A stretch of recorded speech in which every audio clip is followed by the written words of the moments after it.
Roger, Roger. Yeah, that sounds. I think that sounds better. I think you may have reached the pinnacle of success there. I don't know why they intend, seem to want to make it difficult terminologies. I mean, a compressor is an object that you crank in and crank out. And I would think, the normal thing is more or less. If you have a 0 to 10, bring it up to 5, and you're running about halfway, or whatever. That I don't think you can get much more simplistic as far as terminologies of increase and decrease. Roger. Comment. Go ahead, comment. Yeah, I've been listening. I'm not sure what radio he's running. This is W8Jer. I'm looking at my radio in ICOM, and it has a button to push to change compression from on or off, and then if you push and hold, it will give you an opportunity to scale up, as you were mentioning to him. I pushed and held my compression button on wide, and it gave me the scale up, and I realized I was running no compression on the scale. So I did bump mine up to 3, but I always ran a little bit. I just wonder if that's what, when he's mentioning his compression at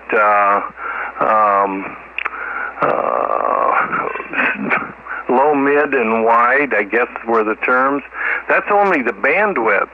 That's not controlling the compression at all. It may turn the compression on and off, but unless he presses and holds, if it's similar to an ICOM radio, you have to press and hold after you get that compression on at either low, mid, or wide, and then you get a scale to give the amount of compression over. Roger, Roger. Now, are you in what, wide? Yes, I'm in wide with about 3, on a scale of 3 compression on a scale up to 10. Oh, you're excellent. You're running it absolutely correct. So, Rob, I would go to wide and then hold as you look at your numbers go up and put it at about a 3. Roger?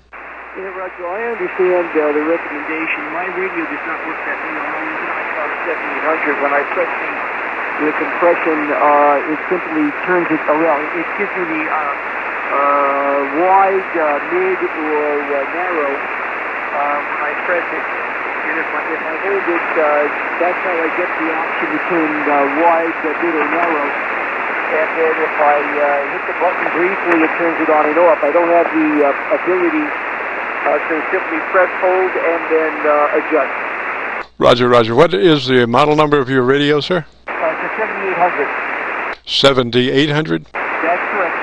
Yeah, this is a 7600. I would think the 7800 would be far superior in its ability to adjust. It is. I'm in the menu, though, and that appears to be where you have to adjust it.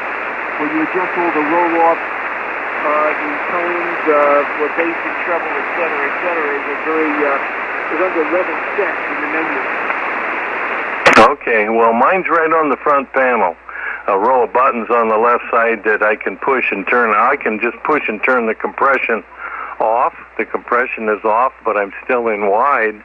Or I can now turn the compression on in wide, and then if I press and hold that same button that lets me switch those, it brings up a screen that has compression on, off, and it has the transmit bandwidth opportunity, and then to the right of that it says compression level with a sliding scale that I can adjust by turning the tuning knob, which I'm doing right now, and I'm up to a 10 compression now, and I'm turning down to a back down to that 3 or 4, I guess. But I think it's setting at a let's set her back at a 3. That's where I'm at. But all those options are off of the front panel outside of the menu. So I just assumed that ICOM was. This is a simple way to get in there without going into any menus. This is W8Jer. Do you suppose that it is speech level that you're adjusting? Is that the nomenclature? No, it's called comp level. Comp level. And that's when the compression is on. Now, if I turn the compression off, I can see the ALC is way less active. But what I'm looking at here when I tune the main dial is a slider to the right that says comp level. If I work on the right-hand side, I have a button below that says TBW, or transmitted bandwidth, and that lets me select wide, mid, or narrow. Now I'm on narrow without changing anything else. Comp still on, back to wide. All of that appears on the screen right off of this button. As soon as I press and hold this button on the left vertical side of the display, it brings these right up for full adjustment. Over.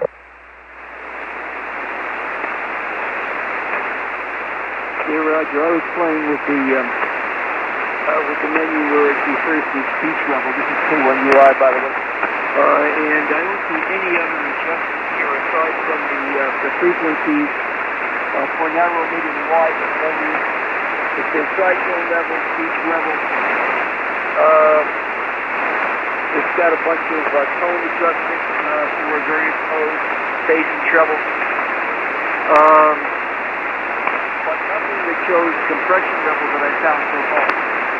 Well, like I said, I'm not working out of the menu. I'm working off of that button right up front.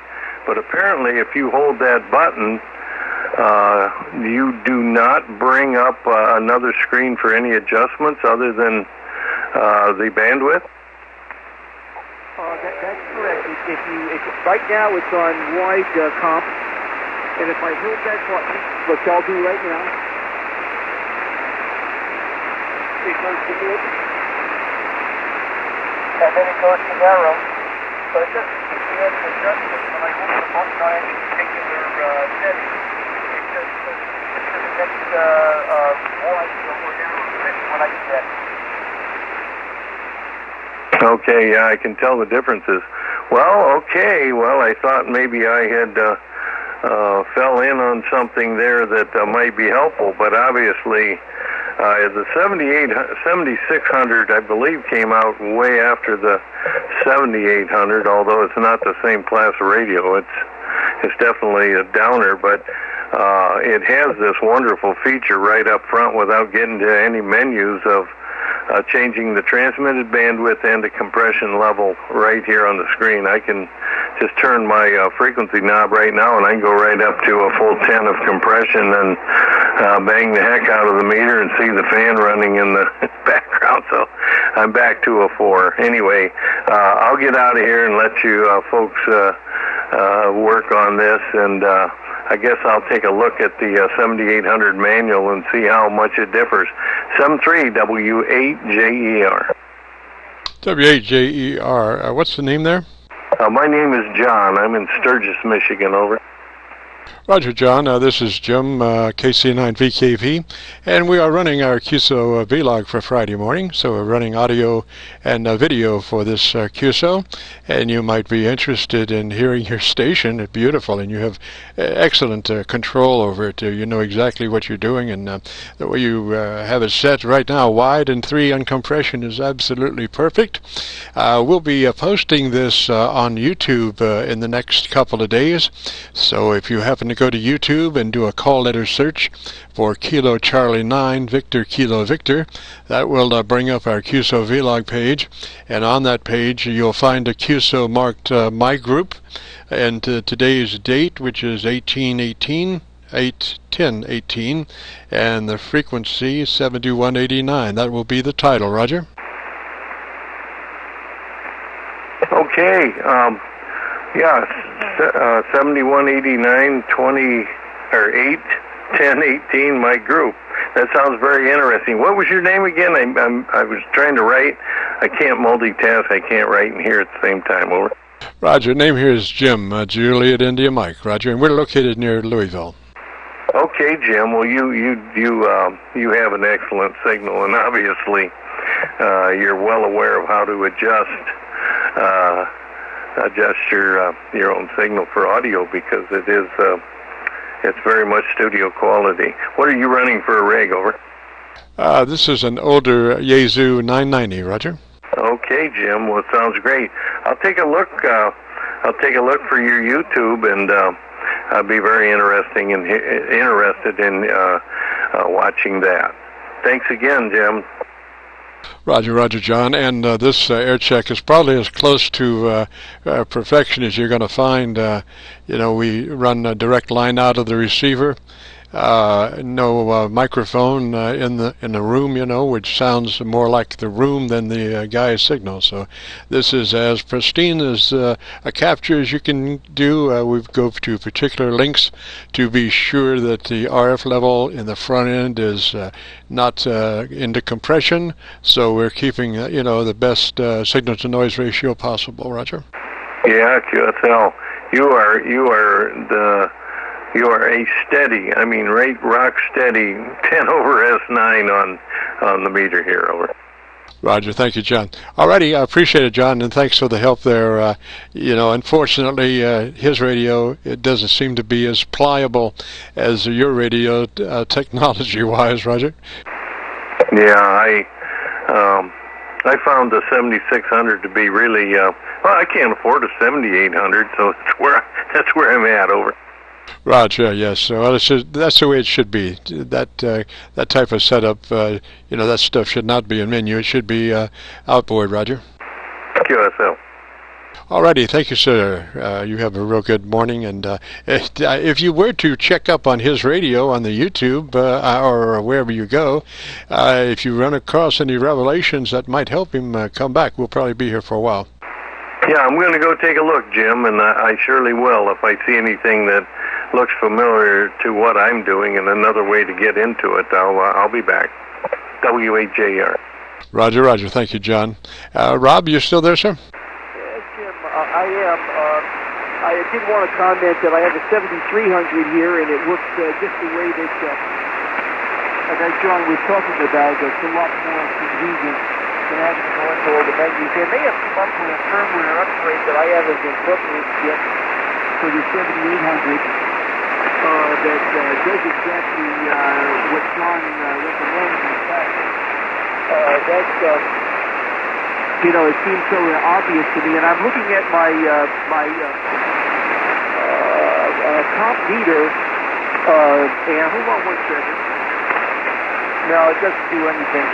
I'm looking at my compression level on wide, and it keeps somewhere around 4 to 5. So I am getting some compression, but you'd think I would be able to adjust that. So I have to continue to look and see if there is another way to adjust the compression, above what the bandwidth allows. Roger that. Well, that narrow and wide and all that stuff is referring to the audio bandpass of your transmitter. I would keep that on wide. That is not a reference to your compression level. That is a reference to the tonality of your audio signal. So I would leave that on wide, and then whatever else that would be. The compression level, I guess. So just leave that one thing on wide for sure, Roger. Yeah, Roger. Okay, I found the compression gain control. I feel stupid. There's a row of knobs at the bottom that were depressed, and you press and they pop out. And one of them says compression, and I adjusted it upward. Does that make any difference? Oh, yeah. Well, what number are you on now? Well, it's about midpoint. It's a knob that that has the ability to go from one end of the stop to the other in about, I would guess, 320 degrees or so out of the 360. And right now it's midway up and down. Okay, maybe bring it up just a little more. And then go back and watch your ALC to be sure, readjust your ALC for the new compression setting, Roger. And you want to be just on the verge of max, on your ALC reading. Okay, I went higher on the compression.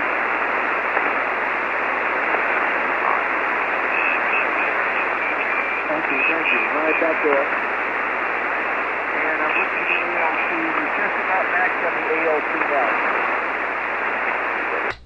Roger, Roger. Okay, so you're just about max on your ALC reading? That's affirmative, and as far as the compression is concerned, I am, according to this, on scale, just about 6 dB of compression or so. Roger. Well, I'm seeing your signal as a lot less dynamic range movement.